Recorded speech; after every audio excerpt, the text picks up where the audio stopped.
জীবনে চলার পথে কয়েকটা জিনিস থাকা খুবই দরকার। এক হচ্ছে নিজের জমি, নিজের বাড়ি, আর কিছু অর্থ সঞ্চয় করে রাখা।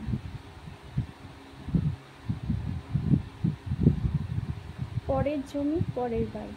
পিতা হলেও খোঁটা দেবে, ভাই হলেও খোঁটা দেবে, দাদা হলেও খোঁটা দেবে, একদিন হলেও খোঁটা দেবে।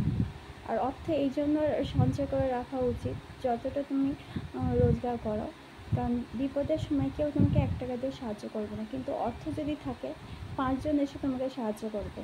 আর বৃদ্ধ বয়সে ছেলের থেকে হোক অন্য কারোর থেকে 1 টাকার জন্য তোমাকে মুখ শুনতে হয়।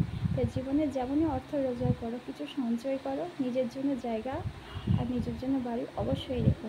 তো তোমার স্ত্রী, তোমার ছেলে মেয়ে ভবিষ্যৎ সচ্ছল হবে আর তুমি নিশ্চিন্তে একটু জীবন কাটাতে পারবে।